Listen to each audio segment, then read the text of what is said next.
Good afternoon, on what is a warm, bright and sunny day. It is Thursday the 4th of May, and I'm in the reading up with a nice hot cup of tea.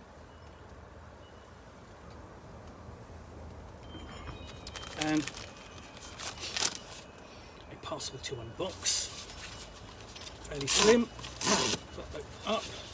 And, okay. It's doubly packaged, so it's a very nice touch there. Let's get the knife into the plastic.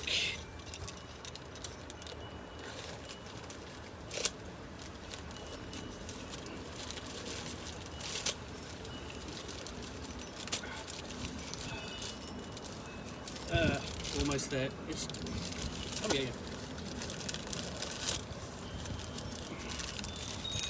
Come on.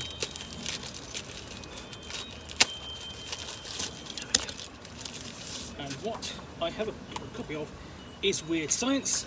No indication of what issue this is. Wyrd Science, the game's afoot.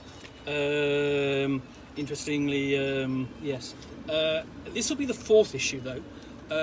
This is a gaming magazine, and it's about games rather than for games. And that's a general kind of move that we've had in terms of role-playing and games magazines that tend to be sort of like for games, I would say about games rather than for games. So what I mean by for games is they don't actually provide supporting material for you to play your games. So if you had a magazine that supported Dungeons & Dragons, you'd have new spells, new monsters, new magical items, campaign ideas, scenarios, and the like. The classics of that being like Dragon Magazine, White Dwarf, Challenge Magazine, and so on. Wyrd Science is a magazine for about games and gamers. Open up. So it even have its own unboxing section with the editorial, contributors and contents page. Interview with Soul Muppet Publishing, who produce interesting games like games of Titan City, which can best be described as this isn't the Necromunda role-playing game, not at all, no siree.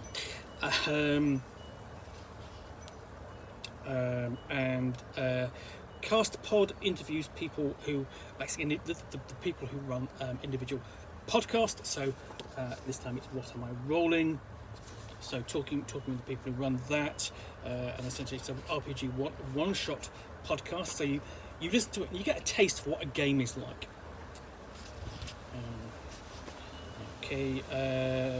Magic Gatherings, Big Bag Con.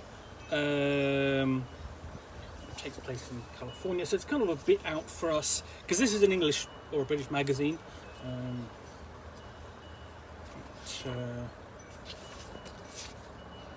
And then we've got an interesting article about Loot Drop, the automatic dice roller, and there we go.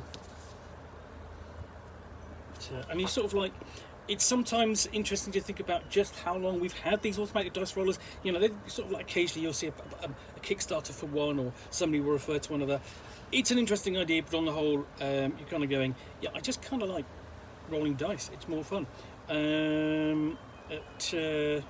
I've got more loot drops. Interesting things here.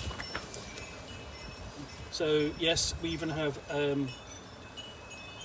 your own Wicker Man candle in delightfully poor taste, and Dungeons and Dragons figures, including the Githyanki from the Fiend Folio. And I do hope that they're sending one to Charles Stross.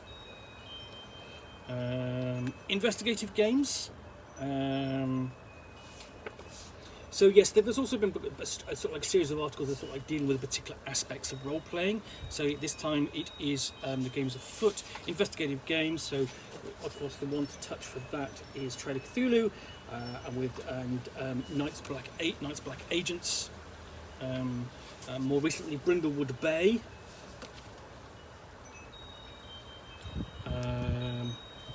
Look at Rivers of London.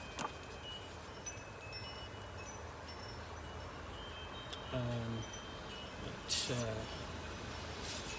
which I'm hoping to get a copy of and review at my leisure, hopefully even play. And then nice little pun there, Bounds on the Run, as in this is technically it's Bounds Dessinées, which are the comic book series that you're from Belgium and France, of which Tintin or Tintin and Asterix are perhaps the best well known. And this is about a role-playing game called Troubleshooters. I have reviewed that. It's a really terrific 60 set adventure role-playing game. The artwork is great. You've got a secret organisation, evil attempt to take over the world, and you have a diverse range of interesting characters.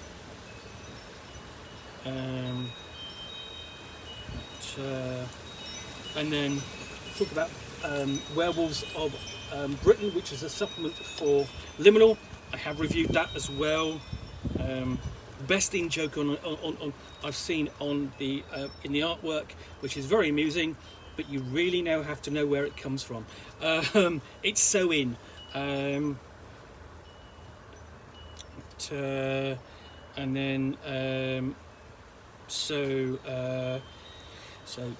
about Warhammer Fantasy Roleplay, the British role-playing du jour. There, when you think of a British role-playing game, Warhammer Fantasy Warhammer Fantasy Roleplay stands above all others. And essentially, this is experience of humans trying to carve out their fiefdoms in Lustria is a terrible one, and we're very much emphasising that. So you have what's interesting here is with the Lustria setting is the idea of a new frontier for the old world and the Empire, and then dragons are fucking cool, man. We have so basically a romp through the OSR.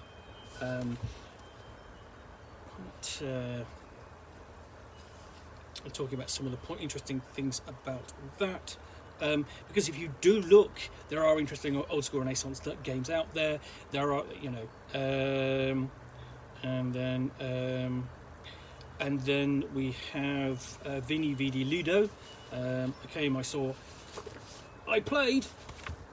That's a nice play. This is talking about the short article about the Italian role-playing scene, and it's not a role-playing scene that we hear very much about. Here and there little nods, and we have short list of some of the Italian role-playing games. Some of these have made it to English, some haven't. Lexicana has. I haven't looked at it. Do have a copy somewhere. What else? Brancalonia has, and it's brilliant. It's absolutely probably one of my favourite 5th edition compatible role-playing games, because you play rogues, no-do-wells, layabouts in a fantasy Renaissance Italy, and your primary motivation is eating, drinking, and brawling, and in between you have adventures, and it's fantastic. And then we have Dungeon Crawling Classic, which is a history of the Dungeon Crawl board game. Now, this is a particular thread which I'm interested in, because I reviewed a couple of dungeon games, and I'd like to review some more. I've got a copy of the new Hero Quest. I'd actually love to try and play it if I had time, and just explore some of the dungeon games that have come along since.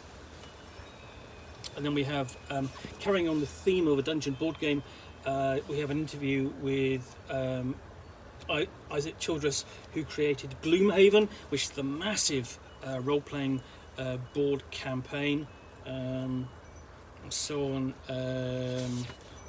And there's basically with his new game Frosthaven. And then we do actually get back to the sort of like what I've said is the father of all dungeon games, which is Hero Quest, which they've nicely done version of the artwork there.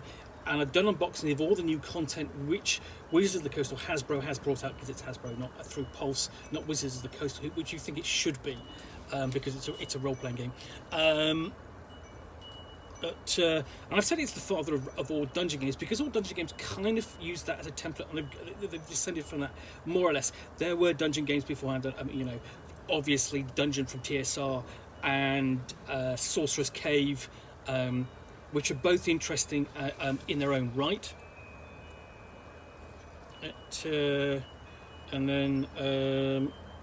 And then Trading Places, article about mixing genres with Magic the Gathering.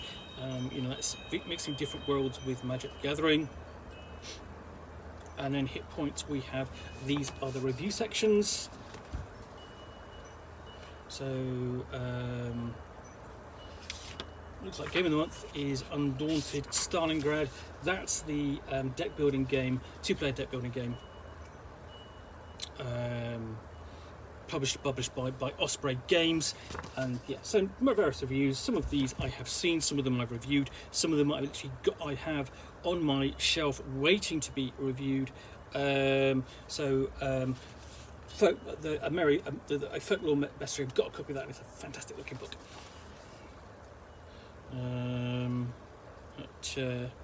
Yeah, and this again is sort of like a number of pointers of things that I would like to get hold of, read and review.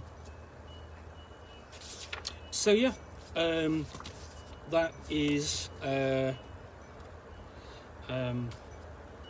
interesting overall. I've reviewed both these books, Everybody Wins and Dice Men. Books also, if you've never read Ballad of Halo Jones, you absolutely should. So yes, that's a look. That is just checking it. Okay, that feels like a more compact issue than previously. This one, but I think it's actually the same length. Just feels a bit more compact. Anyway, that's Wyrd Science Volume 4. If you've enjoyed this unboxing in the Nook, please do click on the like button down below. And of course, if you've got any comments or feedback, I do appreciate you taking the time to post those. And lastly, if you want to be alerted to yet more unboxings in the Nook, where you will see me out here with a package containing a book or magazine or game which I'll unbox and chat about to the best extent of my knowledge for roughly 10 minutes or so, all of course accompanied by a nice hot cup of tea, then please do click on the subscribe button down below. Thanks again for watching another unboxing in the Nook. I'll be back again soon with another one. Bye for now.